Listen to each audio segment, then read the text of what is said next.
Display. Something's going on with my camera.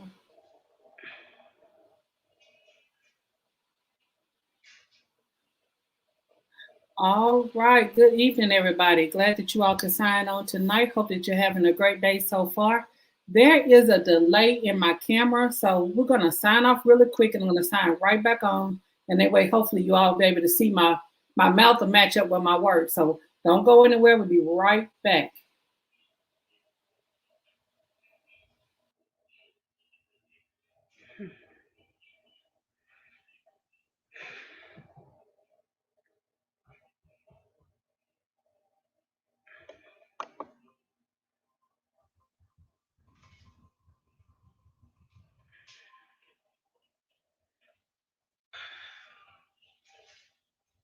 All right. There we go. Now, I'm back matching. I'm like, something is going on. My camera was moving slower than what I was moving, and I was talking, but nothing was matching up. But thank you all for tuning in this evening. We're going to have a very short show tonight. We're going to do about 30 minutes, and then we're going to get off of here because we got stuff to do. But anyway, happy February, happy Black History Month, and happy Heart Month. So tonight's show, of course, is going to be about loving your heart.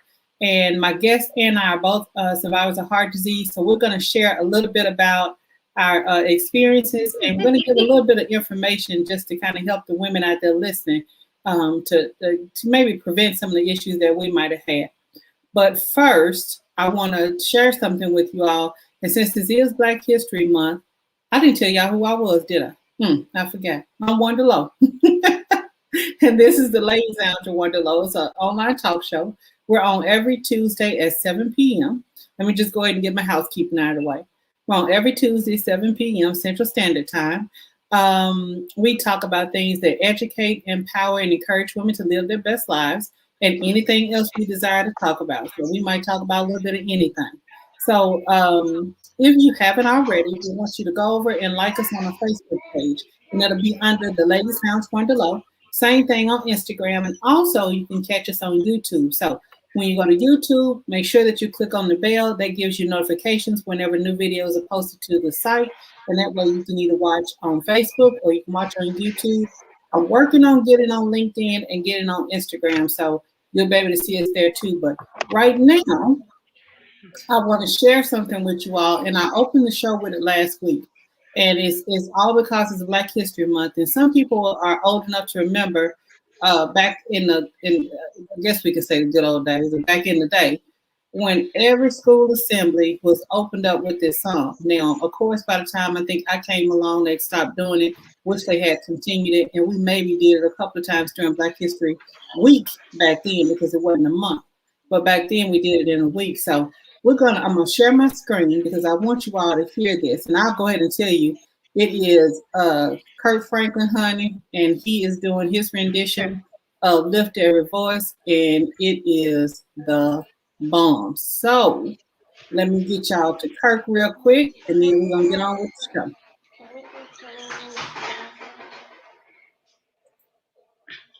Turn that up so y'all can hear it.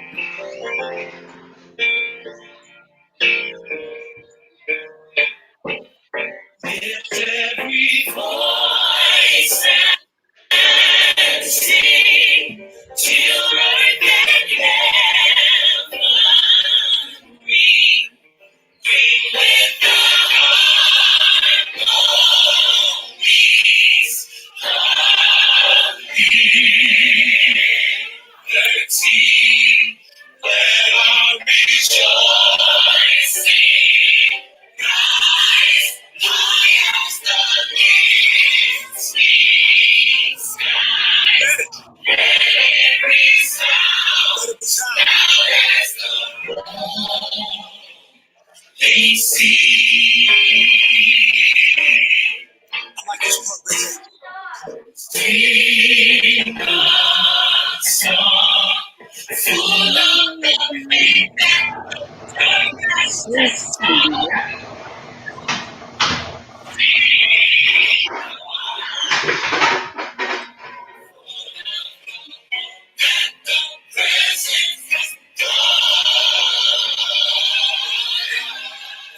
we sing the rising sun.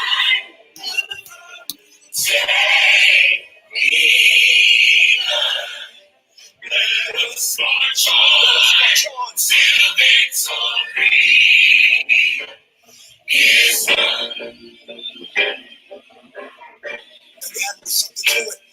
Just encourage you. We're taking the train. Let's go. All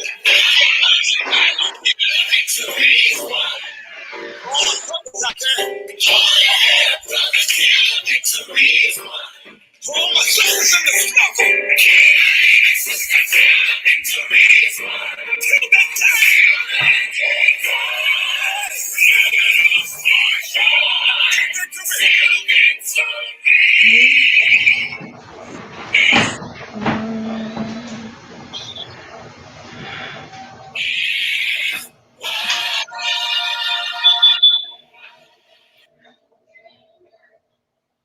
All right, y'all. Hold on. I got to get back to my screen. Me and my fanciness. Look, me and my fanciness. But I have to listen to that at least a couple of times a day. For some reason, it's just, I've heard the song and we've all heard it all our lives pretty much. But I'm a serious Kirk Franklin fan. So when he just played that is my jam now. That's my song for this month. So I want to make sure I play that again. I think that that the video kind of hangs up a little bit because I'm running so many things at one time. So I'm going to mute you for just a second. Okay. Hate that it runs slow like that because whenever there's two different screens on, I guess I got too many things running at once. But anyway, so tonight I have a special guest and we're going to talk a little bit about heart health, and we're going to talk about her experience with heart disease and also mine. I'm a heart disease survivor with congestive heart failure for 20 and some years, since 1996. And my guest, Mona Meeks, is a stroke survivor. So I'm going to give Mona a couple of minutes to just kind of tell you a little bit about herself, and then we're going to get into sharing our stories of what we dealt with heart disease and what we're still living with and how we're dealing with those things now. So welcome to the Ladies Lounge, Mona. I am so glad that you were able to join me tonight. Well, thank you. You're not too nervous. You said you were shy, so we're going to see. Oh, I am. I'm just kidding. I'm happy to be here, Wanda, and I'm happy to be your guest. And I hold our heart, because this month is Heart Disease Month and awareness, so people will know exactly the symptoms and the signs. And of course, my TIA happened in 2010. And I can remember that day because actually, yeah, it was that day I got off of work and I was just feeling really tired, and my chest felt heavy and I was sweating. I barely even made it home. I live upstairs, so I was just kind of just dragging, and I don't want to run up them stairs. But that particular day, I was really, really dragged and just tired. I just felt like I had a ton of bricks on my body, just weighing me down. And I could not sleep. I could not sleep in the bed because um, when I tried, my heart was beating so fast, and I was scared. I was so scared to go to sleep. So I called my mom and I said, I'm not feeling well. And she said, Mom, you look kind of like hot. Like, do you have a fever? And I said, I'm sweating. My heart is beating fast. I don't know what's going on, but something is going on with my body. And of course, I was real young. That was like 10 years ago. And I'm in my 40s now. So I didn't really think a lot of it because I'm like, I'm too young to have heart problems or even a stroke. And I all my life I've been hearing about heart disease, but I didn't really hear a lot about stroke. But I heard so much about heart disease because my family, I have a history of family with heart disease, and so I wanted to. So I didn't really think. I know about heart disease, but I didn't know about stroke. So that particular night, I did not go to sleep. I told my mom, I said, I think I need to go to the doctor, but I think I'd be okay. I just need to sit up. And I laid on the couch, literally. I did not sleep. I just sat up and went to sleep on the couch. And when I woke up, my heart was still pounding. And Actually, I went to work. I drove to work the next day. And when I got to work, they was looking at me and they said, Mona, you are drenched with sweat. Wow. Something is not right. We going to the hospital. As soon as I got there, they gave me nitroglycerin, just like a heart, nitroglycerins, and they took my vital sign and they told me I was experiencing a TIA. And I was like, a TIA, is that a form of stroke? And they was like, well, yeah. And I was just really, um, I don't know. It was just shocking because I was young. I was always going, busy, life busy, didn't have any children. So I worked a lot and I always attend different expos, business fairs, just a lot of different activities going in the city. I was there. And um, I wasn't eating healthy. Um, I really wasn't taking care of myself like I should, and I wasn't slowing down because when you think you're young, and you think that nothing's going to happen to you, you True. think you're visible, and you think that you can go, but your body need rest too, and this was a way for my body to let me know, listen, you have under a lot of stress, and you need to slow down. Mm-hmm. And when I went to the hospital, of course, I did not have surgery, but I am on a Covidavol now, probably for the rest of my life. And I have to see my cardiologist at least once a year. Um, and I just have to really watch the signs. We all have signs. I had signs. Um, my speech was slur. My left side was sort of like heavy. I mean, when I say heavy, when I'm trying to walk and it's like I'm dragging my foot, like my feet or whatever, and it's like just so many different things. The sweating, the the heart pounding, racing. Um, all those things are symptoms, Mm-hmm. and I did not pay attention to the signs, and they was there. And I just thank God that I was able uh, to not have a full stroke, and get to the doctor, which I should have went that night when I was having all these issues and I couldn't sleep, and I just sat on the couch uh, upright and went to sleep, and I still didn't really sleep. I was on and off all night long, tossing and turning, and just couldn't get comfortable. And that right there was signs. So we have to really pay attention to our body, no matter what age we are. Yes. Um, and that's when I started getting involved with American Heart Association. Marilyn, she was over at the time of the minority division of heart and stroke. And I was telling her about all the things that I was going through. And that was like 10 years ago. And I was young at the time in my 30s. And I was just like, oh my God, this is not happening to me. And it was happening to me. I mean, it was happening to me. So, um, you just have to slow down and don't get in a hurry and pace yourself, basically. Learn Mm-hmm. how to not be a yes to everybody. Because, I mean, I was in You were every all over the chamber, place. Little Rock, North Rock. I mean, I was in so many committees. And I was just going. And I did not take heed that my body was saying, hey, slow down, rest, take a break, breathe, get some exercise, eat right. And so all of those things had to change for me. And and it did. I mean, I was forced.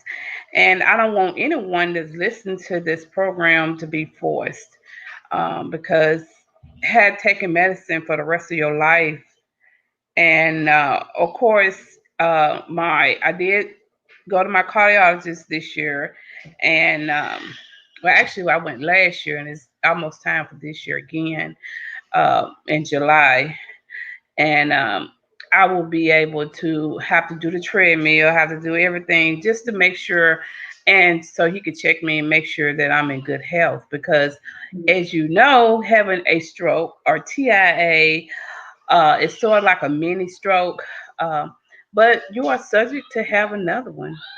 And that's one of the things that bothers me the most Mhm. uh, because I have responsibility. I have a daughter, and at the time I didn't have any children, so just me. But now I have one daughter, and she's 5, and that bothers me um, the most. Just Mhm. being aware of how I'm feeling, being aware of going to the doctor if something not right. Go to the doctor and see what it is. Don't try to be a medical doctor. Don't try to guess because I was like, oh, nothing wrong with me, and Yeah. And do trying not to, huh? Google, and don't Google diagnose yourself. Oh my God, I did that. I was like, oh my God, do this. And my mom was just on the other line. You need to go to a doctor, and I'm like, oh, I'm not going to the doctor. I'll be okay. And I Mhm. really wasn't okay. And I know God was just with me because I drove and I couldn't even get out the car when I got to the office. I said, "Can somebody help?" And I was like panicking, like I couldn't even talk. Uh, it just talking was hard. Just, Mhm. I mean, it seemed like it was a big chore. And some of the symptoms do line up with heart disease as well. So you kind of get confused, like is this heart or is this stroke? But regardless how you feel, don't try to diagnose yourself. Don't Amen. try to Google it. I ask Dr. MD. Just go to the doctor and go to the emergency room. And I did that, and I ended up staying in the hospital. And it was a TIA, and it really took me by surprise. And the biggest thing was I had to learn how to get. I lost so much strength in I Mhm. believe my left side. I lost a lot of strength, and I have to walk. I had to walk almost every day and do some type of therapy in order to gain my strength in my legs because one of my legs was just dragging still. I Mhm. have, and I had to walk. I had to start lifting weights for my arms, just to get my strength back. And thank God it's back now. But and then my speech was very delayed, like very slow. And so I had to take speech therapists. I mean, I had to do so much just to get back comfortable where I'm at today. Mhm. And so I just advise anyone listening, just don't take your symptoms for granted and thinking, oh, it's nothing, or I got heartburn, or my head has been hurting for 4 or 5 days. Well, you need to go check that out because it's something, the body's trying to tell you something. So, and you're never too young. Um, you're never too young. When I did the salute for heart disease for American Heart Association, it was people, I mean, it was all kind of ages. From the youngest, I think she was like 10 to, I mean, from my age to 30 to 20 to 30 to 40 to 50 to 60. I mean, it's all kind of women Mhm. that has this, and some of them is born with defects to their heart. But the main thing I'm just trying to say is you're never too young to get heart or stroke. So For you sure. definitely needs to take heed to the symptoms. And when I asked you to, it's like she has an amazing story because I can remember when that happened. And I can remember you going Yes. through the process of trying to come back in the speech and everything. And I remember you telling me the story then. And like you said, heart disease does not have a particular age. Um, No. I'll share some of my story with everybody. When I was diagnosed, I think it was in 1996. I remember that November of 1996. I was, now look, I don't have Alzheimer's. No, I you was don't. 20, I can remember because I remember I graduated college. I was 26. Oh I was wow. 26 when I was diagnosed. At the time, let's see. Let me see if I can say it the right way the first time. Married, 3 kids. I was a full-time student at Euler. I had two part-time jobs, and I volunteered in my kids' school. And I had a home-based business at the time. Golly, Wonder. Your life was busy. I also cooked meals every day. I cleaned my house. I Mm-hmm. helped my kids with their homework. You wash, you do everything you're supposed to do. You be a wife, you do all of that. And at that time, I think the heaviest I'd ever been, I was like 292 pounds.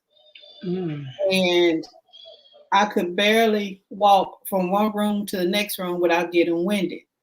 Now, so my first symptom was I used to have horrible, horrible migraines. And I'd had migraines, or I'd had headaches started in high school, about the 11th grade. And my head literally hurt one time for a whole year. It was like a low grade headache. Well, when I got grown and after I started having kids, I started having full blown migraines. And I suffered with them for a couple of years, well into I think my third child was born when they got really, really, really bad. And so to the point where I'd have to come in and go in a dark, cold room and just stay there until it calmed down because I would get nauseous sometimes. Well, anyway, in the midst of all of this, again, like I said, I was a full-time student at Euler, trying to walk across campus. I'd have to stop 3 or 4 times because I'd get out of breath. I couldn't, I just couldn't move around as much as I wanted to, but I was a very active person because I had 3 kids and all of them were in school, and whatever they did at school, I was always there. So I remember the weekend everything kind of happened was in November, like I said, of '96. My husband and our 2 sons had went hunting, and by that time I had the 4th child. And I was at home with both my daughters, and we were watching TV. And I don't remember what movie we were watching, but something was funny, and I started laughing. Well, I couldn't get my breath back. It's like I just got out of breath really bad in that particular moment. And I remember thinking, now, I don't have asthma. I don't have anything. Why can I not breathe? And it was feeling like my chest was just closing in on me. I'm like, I cannot get another breath. So I started panicking. So I told my oldest daughter, go call for help. So she went and called my mother-in-law who lived around the corner at the time. And my youngest daughter, or my youngest child, she was 4 at the time. She helped me get my clothes on because we were in our pajamas. We were watching movies. We get to the hospital. I have no clue what's going on. All I know is I cannot breathe and I'm wheezing. I mean, wheezing to the point you could hear me wheezing. Get in the emergency room, and the doctor comes in to see me, and he goes, and I don't remember now if it was 10 or 15, but he was like, if you had been however many minutes late, you'd be dead. Wow. And when somebody tells you that, it shocks you immediately. So I'm sitting there, and then he used some words I didn't understand what the words meant. He said, you're in congestive heart failure. I had no clue. Remember now, I said I'm 26 years old. I have no clue what congestive heart failure is. So, of course, I started crying. I got upset, and me and God immediately had a conversation because I don't understand what's happening. I'm afraid. And the first thought that's running through my head is, he said dead. And that's what I heard. I heard dead for like about an hour in my head. And my negotiation with God immediately was, just let me live to see my kids get grown. I don't want I don't want to die and leave my family. I want to be able to raise my kids and to be with my husband and do all those things. So, Lord, please let me just stay here. So, when I told you I had all that weight on me, 292 pounds, somewhere between 287 and 292, within 1 week of being in the hospital, I lost about 47 pounds. Wow. So 47 pounds of what I had been walking around with all that time was fluid. So how he kind of gave me an idea of what it was, he was like, this into your lungs is 2 glasses of water. This is your lungs. My lungs were this far from being full at the top. Wow. So I had that much fluid built up around my heart and in my lungs. So when I was wheezing, it's because I couldn't get even a full breath in. So in the course of that week of being in the hospital, I negotiated with God. We prayed, I talked, I begged, I pleaded, I made promises. Yeah, I remember that. Look, I kept them. Because Yeah. one of those things was, if you let me get out of this, then I will volunteer, I will go, I will speak, I will talk, I will do whatever. you tell me to do to keep another woman from going through the same things? Mhm. It scared me half to death. Now, let me tell y'all, that wasn't the end of it. That was in 2000, in 1996. My last episode of congestive heart failure was in 2000, was March of 2003 to be exact. And I've not had another episode since then. I've been on Praise medication God. since, amen. I've been on medication since 96. And I'll probably like Mona, Carvey Law, same thing. I'll probably be on it the rest of my life. And guess what? That's fine with me because I know that, the medication and eating right, exercising, and trying to keep all this other stuff in control is going to be what's going to keep me here. Now, I'll fast forward to October 2019. Got up one morning and felt like, and it was the whole carrying brick thing, felt like my body weighed extra, whatever. Now, granted, you all remember I lost a lot of weight in Yes, I do. 15 or 17, but I lost like Right. 62 pounds because what happens when you have heart disease, it's more likely that you will develop what? Diabetes. So I Hmm. developed type 2 diabetes in 2015, if I'm not mistaken. And one of the symptoms of diabetes, if you don't know, is unexplained weight loss. Well, the day that I finally decided to go to the doctor to see what was going on, because I'll be honest with y'all, I was actually blind. Oh And I my had been blind God. for probably about a month. And when I say blind, I don't mean like totally blind. I could see figures, shapes, and blurriness. But I couldn't look at this screen and tell you what was on. I couldn't read anything. I could see, stuff if it was very close to me. And I was driving back and forth to work every day like a fool. And I would say Oh that wow, Wonder. because I shouldn't have been. But you know me, I ain't gonna sit down and be still and all that other stuff. And Mhm. got to work that day, and my coworker said, "Look, if you don't take yourself to the doctor, I'm taking you today because something is going on." In the course of one day, I almost failed 12 times. I was weak. I was out of it. Didn't know what was going on. Get to the doctor's office. Blood sugar was 352. Oh my God. No They wonder you was blind. I mean, couldn't see nothing. you could have So lost your eyesight. well, exactly. Because what? Being stubborn, not paying attention to signs and all that good stuff. So we get on medication. I lose the weight. I'm off the medication. The diabetes goes away. I'm totally fine, and I stay fine for a couple of years. 19, I developed what's called AFib. I was having these episodes of very rapid heartbeat, and it makes you feel like you're in a race. If you've ever done a stress test on Yes. the treadmill, that's exactly what AFib feels like. But it feels like you never off the off the dang treadmill. And that's how I felt when Yeah. I could not sleep. Yep.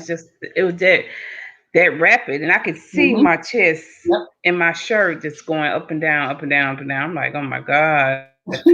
It's And scary. yeah, it It's is very scary. scary. So you know me again, me being me. I get up, I get dressed, I get to work. I make it from my car in the building into my desk, and as far as I can go. I was so exhausted, I could not move. And my coworkers, I call them the Wonder Twins. Man, they something else.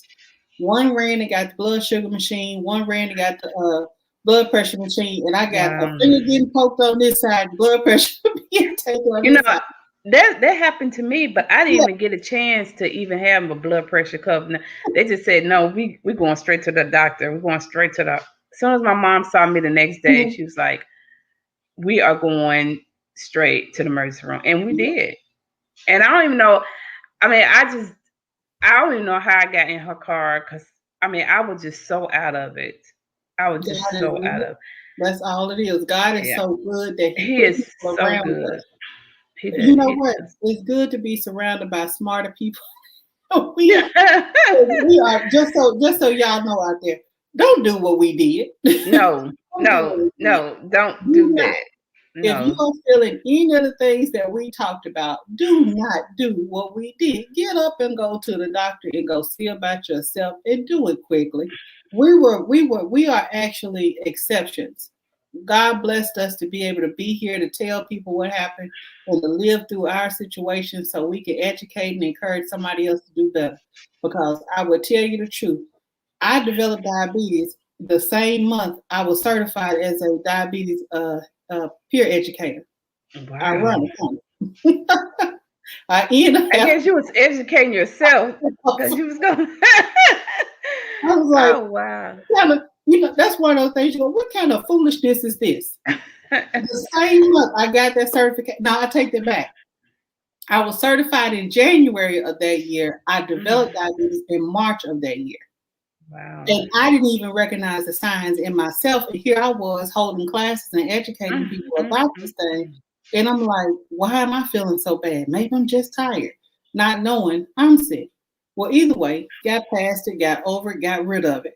Developed AFib, and the AFib is actually a result of hypothyroidism. So the issue is Mhm. hypothyroidism now.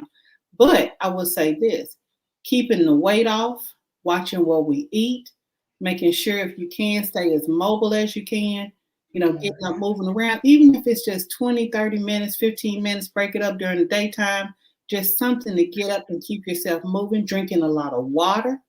People don't Yes. understand that we're just like plants. We need to be watered. And your heart That's has true. to be watered. So you have to take in enough fluid every day to make everything function the way it should. Let me just read a couple of unsettling facts, stats that they have on the Go Red for Women website on American Heart. Cardiovascular diseases kill nearly 50,000 African American women annually. Mm. Think about that. That's a huge number, and All ages. that's not even looking at the fact that how many women are dying, or how many people already are diagnosed with it and don't even know it, or have it and don't know it. And just so you know, I'm one of those people that when I was diagnosed with high blood pressure, and I was told that I had heart disease, that did not register in my head. Because in my mind, I'm going, no, no, no, it's two different things. Well, no, it's really not. It's all one big ball of things. So if you are somebody now that's dealing with high blood pressure, hypertension, get it under control, because guess what it leads to? Full blown heart disease, full blown strokes, full blown congestive heart failure, full blown AFib, full blown all these other things. And you're more likely to develop other issues if you don't get that one particular thing under control. Okay, it says of African American women ages 20 and older, 49% have heart diseases. Only 1 in 5 African American women believe she is personally at risk. If you have a heart, obviously you're at risk. That's true. There's something that can go wrong. So we need to be paying attention to those risk factors. And real quick, let's talk about that. The risk factors. You're obese. Now, I know we think when we PHT, no, I didn't say it right, PHAT, that's cool. But sometimes we be FAT, and we That's need to true. work on our FAT. Now, we could be PHAT, but we need to work on our FAT, That's because true. being obese is not healthy. Now, let me say this, and I don't want to, so that I don't get kicked. Everybody that's considered overweight or bigger or whatever you want to say, use as your word. I call myself. I'll say I've been fat. Mhm. If everybody that's of a certain weight is not unhealthy. I know That's true. people that are larger than I am and have absolutely no health problems. That is true. But we also know that over time, if you keep all that on your body, you do increase your chances of getting sick. So I don't want to insult not one single woman, because I think we all PHAT That's and we right. all FINT, but we That also and be healthy at the same time.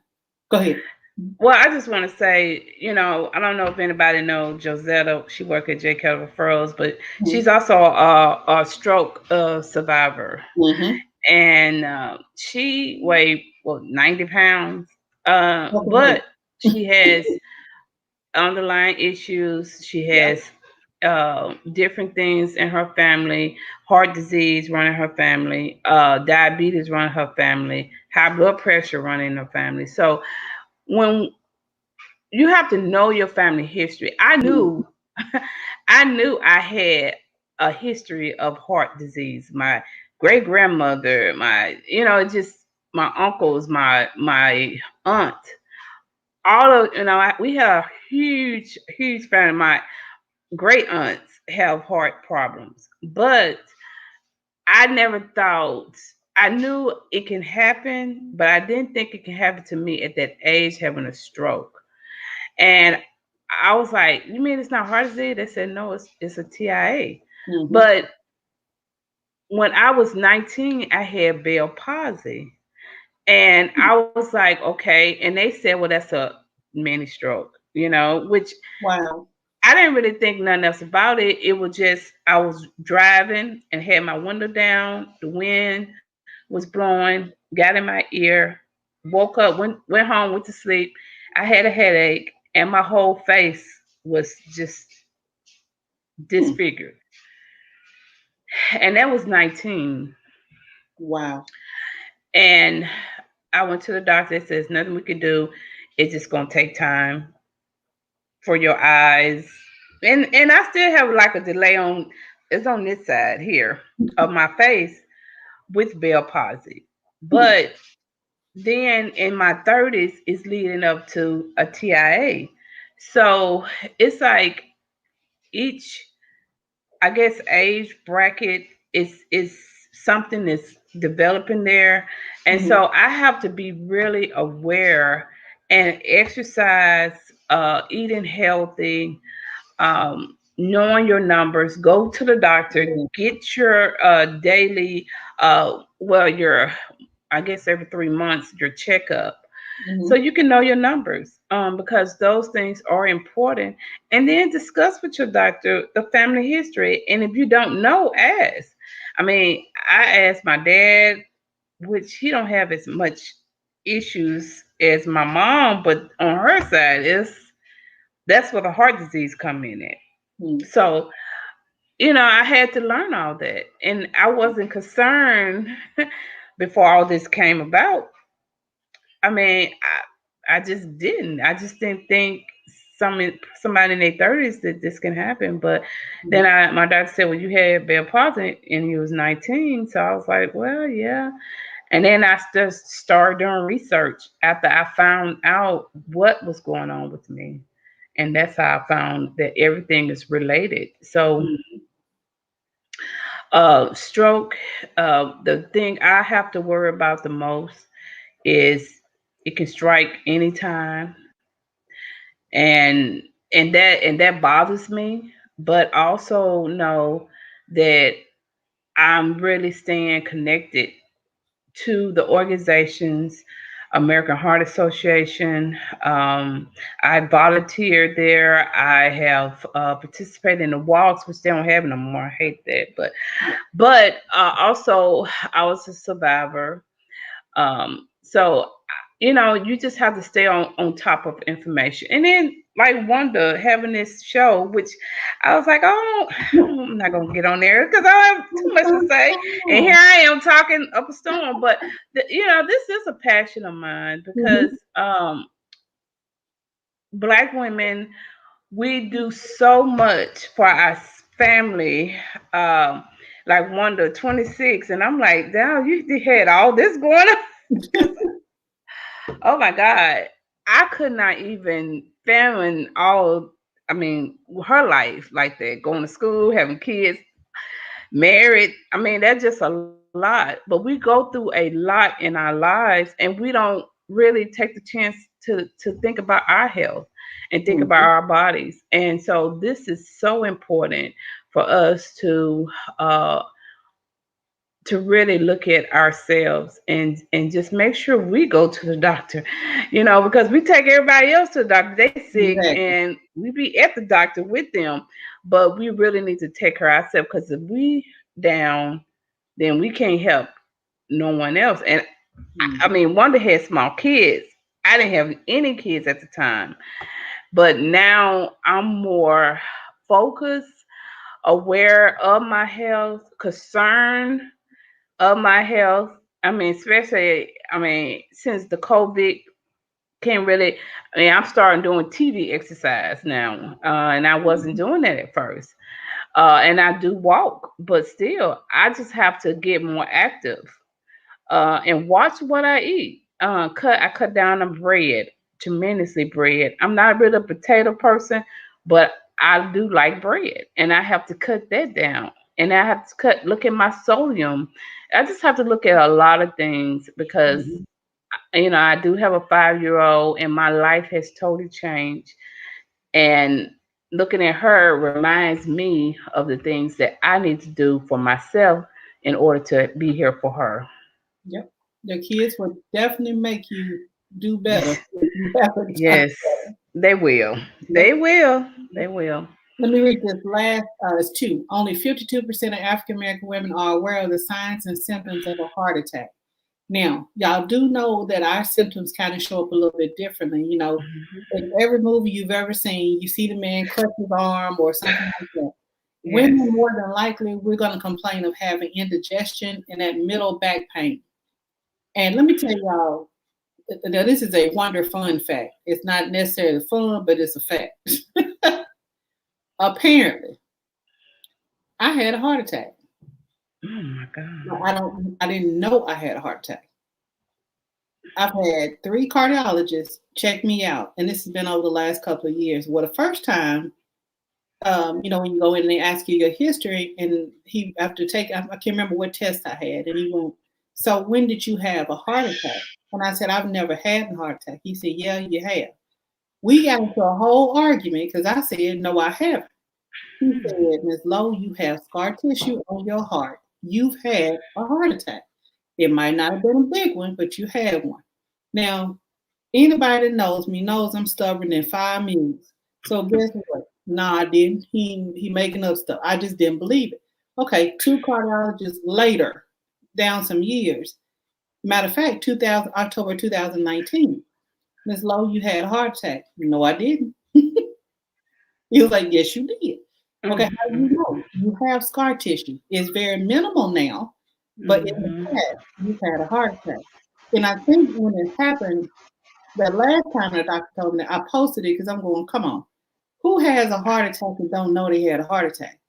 So I had to remember all those times that I did have that shortness of breath, pain shooting down my arm, the middle back pain, the upper back pain, the middle of the chest pain, what I thought was indigestion, shortness of breath, lightheadedness. I'm not. I don't fire. I'm not. And my husband says I'm not normal.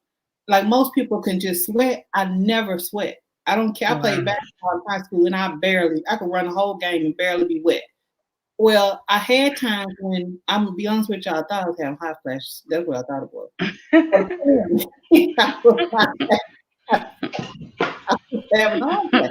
I didn't know. And he told me, Wow. he said, well, maybe it was best you didn't know that you were. Now, what age was this? I, you know what? He can't tell me, but it had to have happened in my 30s. Oh, wow. A Yeah, hot and flash in your 30s? I was having hot flashes in my 20s. Oh, wow. That's why Okay. I didn't know about the heart attack. I just thought it was the same thing. But apparently, the heart attack happened somewhere in my 30s because I Mm. remember getting him telling me about it when I was around. I want to say maybe about 32 or so. Oh, So wow. it could have happened somewhere between me first being diagnosed with congestive heart failure and 32, or it could have happened somewhere after. But I remember the first time hearing that, I was still in my 30s and I'm 52 now. So I thank God for every day. Quick, because I want to make sure we give these. Y'all, I'm reading between 2 screens. I told y'all I'm trying to be fancy. Uh, Oh, you're doing a good job. I'm trying to see. I'm scared to click on something because I'm scared my other screen is gonna freeze up. So I was trying to find the little part that tells you all of the signs. But let's talk about real quick some of the signs, warning signs of stroke because I have them in front of me. And Mama can tell you this: sudden numbness or weakness of the face, arm, leg, especially on one side of your body. Yes. Sudden confusion, trouble speaking or understanding, trouble seeing with one or both eyes, blurred vision, Mhm. trouble walking, dizziness, loss of balance or coordination, and then sudden severe headache with no known cause. Now, when you feeling these things, and again, and Mona hit the nail on the head. We're so good about taking care of everybody else. We'll go to the doctor if they get a splinter.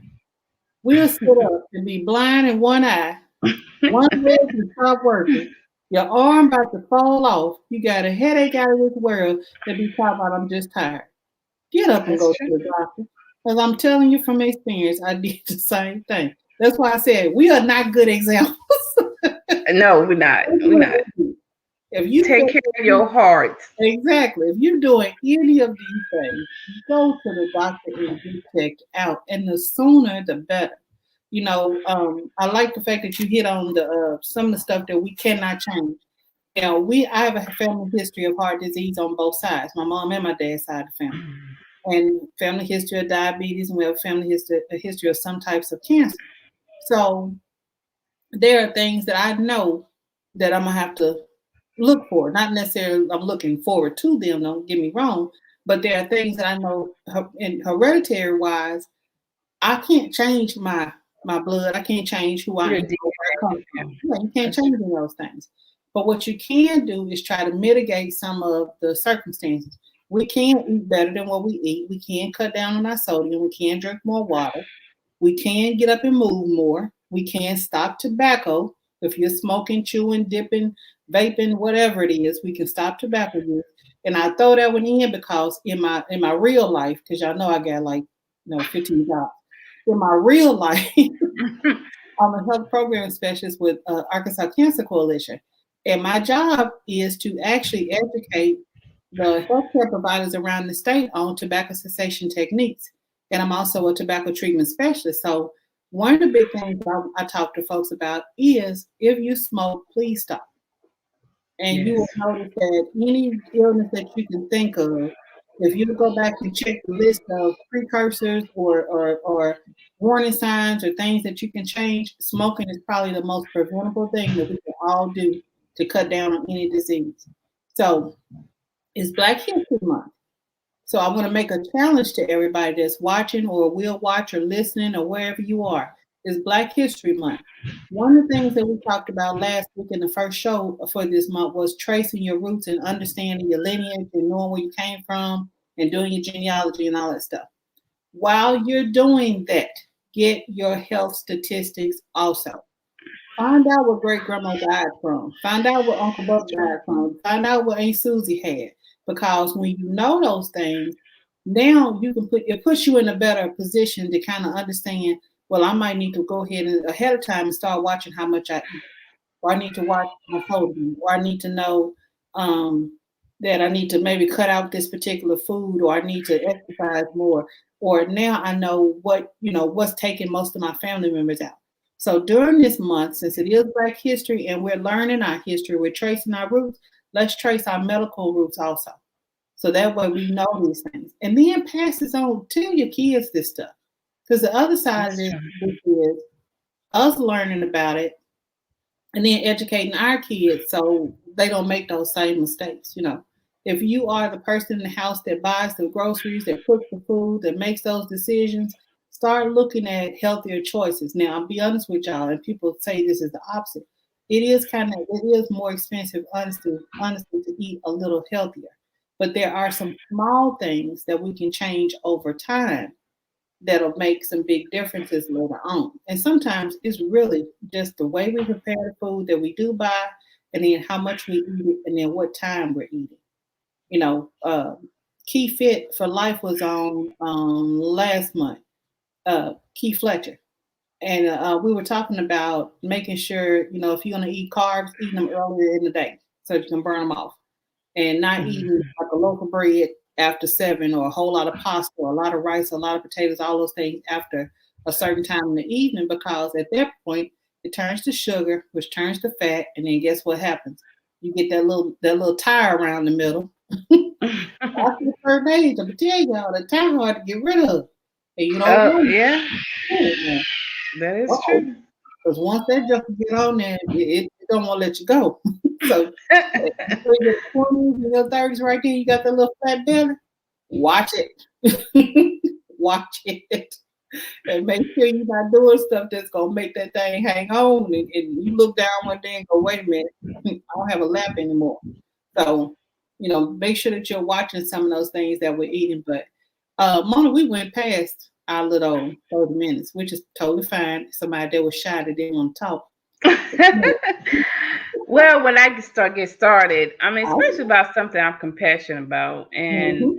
I just want to bring awareness that you're not too old. Nope.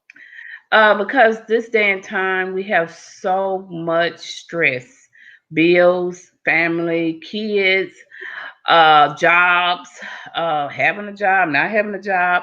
It's just so much that we're facing in this time, and the worry that you put on yourself, even though you're not vocalizing it to your family or your significant other, you are taking it in internal. And when you take things in internal, guess what it's doing? Is hitting those organs, it's hitting all those, I mean, it just piled up on like the stress. The I'm tired, but I gotta keep going. I'm Mhm. tired, but I'm not going to rest. I got to do this. I got to do that. And saying yes when you should be saying No. no. I had to learn, and having this TIA and the setback I had, the learning how to walk again, the learning how to the speech, just my face, everything, that taught me to say no. I cannot be in your organization. No, family, I cannot do this, because they was like, oh, ask Mona. Mona do it. Mona do it. And I thought I was Superwoman, but it's only one Superwoman. She's on TV, so they'll let you know she ain't real. We try to be her, but we're not. So we just gonna have to be the person that we are, and just learn how to say no, and just take care of your body. I mean, I'm not saying that you can be a size 2, because sometimes doctors is so unrealistic with your weight. Oh, Mhm. you supposed, because they go by charts. But if you get down and everything is fine, your health, all your test results read fine, then you're okay. You where you need to be. But if it's not, then you have to work on something. I get off my diet, I get back on my diet. I exercise, I stop exercising, I get back on there, because when I look at my daughter, it's like, okay, Mona, you gotta get back in there. You gotta get up extra early to exercise before you go to bed. So it's just those little things, having her really have helped me um, taking care of myself better, and knowing she is my first priority, and know that I have to take care of myself, and I have to go to the doctor, keep my appointments, go to the doctor. People like, oh, I'm afraid what they're gonna say. Who cares? You Mhm. need to know for your family, for yourself. Yep. You can head on whatever issue it is, so you can deal with it. And I'm so glad that I was able to tell my story and to know my symptoms, because I have heard this so much, that the same symptoms are a little different, but we all come up with the same thing: the headaches, the heaviness, the rapid heart rate. All those is not normal. Those are, oh, I ate something, or I took some medication, I took a vitamin and it hit my Mhm. heart. That's still not normal. That's not normal. And go to the doctor. Just go to the Amen. doctor and get checked out, and let them tell you, because you know that's what they get paid for. That's what they went to school to do. And God give us what, 6 cents. So, and one of them cents is, okay, get your butt to the doctor. So go to the Who's in doctor one of them? and see about your health. One of them. There you go. But So one of them just, is gonna go to. Yeah. and don't be stubborn like Wonder there and myself. You know what? I diagnosed myself. When I was sitting here talking about, I was just gonna lay on the couch. I'm not gonna lay on the bed. I'm gonna lay on the couch. Knowing I should have been at the emergency room, because God just kept me, and He do keep kids Yep. and fools, and I'm one of those fools. Thinking, okay, it's just nothing, which I knew it was, because how I was feeling. So your body talks to you, and just pay attention and take care of your heart. You only Yes. have one, and sometimes it's hard to get another. So, and stroke wise, it's all the same. It's pretty much the same thing. Some people have strokes by 4 or 5 strokes before the big ones take them out. And sometimes you can have a big one and it just take you straight out of here. Yeah. So if you can prevent it, do that. You can get yourself checked. And thank you, Amen. Wanda. Thank you Thank for you. having me as your guest. Yeah. I was kind of reluctant at first. I was like, oh, she's gonna have 4 people on here. She don't need me. But Yeah. she said, Mona, I need you. So I'm glad I was here to tell my story. Because it is very important to the young people that has busy lives and nothing can start or stop without them. Well, actually start without them because it Amen. can't stop without you. Uh, Amen. and when health come into play, when you say, well, I'm too healthy, I'm fine, and you're not because you're ignoring those symptoms and they start off small, but they end up being bigger and bigger and bigger until they're gonna stop you and say, "Hey, go to Mm-hmm. the doctor." Yep. So we just letting you know, giving you warning signs if you're having these problems to go to the doctor. Yes, ma'am. Thank you so much. I appreciate you sharing. We can never again say we shy, okay? Just so you know, you cannot tell that again. I don't say we shy again. Although I am very shy. People don't understand that. I am severely shy. I really am. Wanda, you're not I am. shy. I'm telling y'all I'm shy. Y'all just Listen, don't understand it. Wanda is not shy. We get on the phone, we talk for hours. Like we got to get off the phone, but yes, she's not shy. Mm-mm. I am a little shy. You're not anymore. But I'm passionate about the disease. I'm passionate about Mhm. the stroke and heart disease. Yep.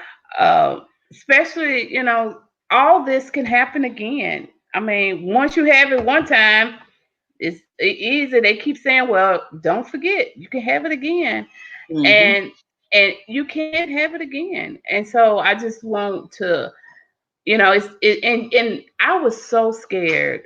I was like, oh my God, he said I can have this again. I was just like, I was scared to do anything. I mean, I lost so much weight myself because of this. I Hmm. was scared to eat this. I was scared to do this. I'm like, oh my God, can this happen or this happen again? I mean, it literally took me down a depressed state because that's all I was thinking about. Oh my God, this can happen to me again. But then I did seek help. Um, you know, because I had to deal with this. I have never had this. I was in my 30s and I was just like, okay, I got to educate myself on stroke. I got to educate myself on what I should do if this happened again, or, make sure I'm on the right medication, make sure I see my doctor, make sure I have a journal anytime I'm how I'm feeling. If Hmm. my side hurt or my chest hurt or if I have heartburn, I'm writing it down. I mean, because I want to keep a journal on how many, and it's right there by my bed. I keep a journal, so when I go to the doctor, he gonna say, "I swear, this is the date. This is the time I Hmm. was feeling this way." If I wake up at 3 o'clock in the morning and I have a journal. And you should keep a journal too, because that will help you pinpoint some of your symptoms that Exactly. you overlook. So Yep. journal by your bed is definitely helpful. And I do that to this day because I have my 5-year old, my mom, so many people depend on me. And I just want to make sure I'm going to be here for them.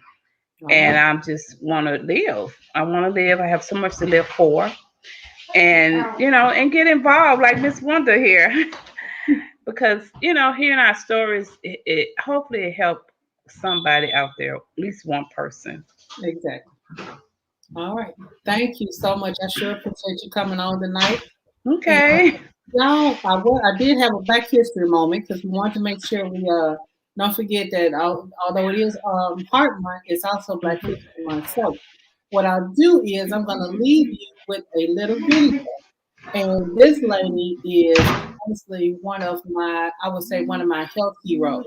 And she is the reason that I have a degree in public education from watching her all those years ago. So um, some of you are going to know who she is, and for others that don't, I'll just tell you it's Dr. Jocelyn Elders. She's the first Black African American Surgeon General of the United States. So I'm going to share my screen and I'm going to share this little video with y'all so y'all can just learn a little bit more about her. And this video is courtesy of the Hall of Fame and YouTube. Now, these are not my videos, so let me make sure I say that up front. But this is Dr. Jocelyn Elders. Oh, let me turn it up some. Maps anymore. Very small farming community, and we didn't know anything else. Nobody in that was not something we thought about. The United Methodist Women came to our church, and they was talking about that they had a scholarship. I was offered that scholarship, and when I came to Atlanta, I didn't even know that you had to apply. My sisters and brothers picked cotton to get enough money for me to have bus fare. I was a sophomore in college. And when Dr. Edith Irby Jones, the first African-American student to attend medical school at the University of Arkansas, after I saw her, all I could ever think of then is I wanted to be just like her. So I joined the Army to use the GI Bill to go to medical school. And my working with Bill Clinton, first of all, when I was asked to be the Surgeon General, I was the director of the Arkansas Department of Health. That was really the best, most wonderful job I think I've ever had. So I really was not excited. And when I was asked to do that, I said no. And so President Clinton asked me to think about it. But in the meantime, my mother called me and she says, I saw the governor on TV last night and he just looked pitiful. He said, oh my God. And you've just got to go up there and help him. Any honor that we can give to women that will expose more young women to more of the achievements of past women, I think is very, very helpful. So many, especially young Black women, I didn't know we could reach for the stars, and I never dreamed I would accomplish what I have. I'm very proud of it. I've been able to climb the ladder of success, and the thing I know, I've got to keep sending the ladder back down for the rest. That's what I'm about.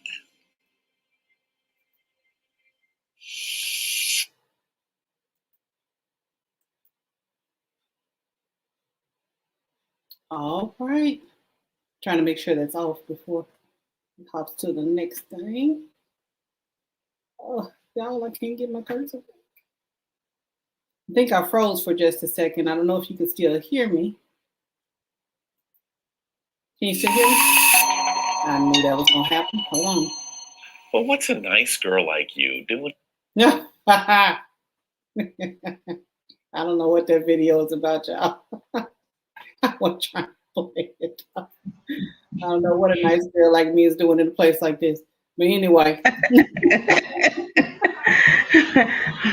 you all for watching tonight, and thanks for being on. I so appreciate y'all. I got to work on my my technical ability. Difficulties, yes. Because the videos sometimes, I guess if you don't download them on something separate, then it's hard to play two things at once, and it's taking a lot of energy. Whatever the case is, I did not possess the ability of technical guru. But anyway, I'll work on it. But thanks again for you all watching tonight. I so appreciate you, Mona, for coming and sharing your story. And there you go, got your heart. I got my heart. You know, some of the things that we need to do to make sure that we're heart healthy and that we take care of ourselves and take care of our families. So I will see y'all again next week, next Tuesday at 7 p.m. Same bad channel, same bad time, same place for another episode of the Ladies House of Wonder Lowe. Love your heart. That's what we got to tell you tonight. Love your heart. We love you, and we will see you again next week. Thank you. Bye. Thank you, Wanda. Stay there.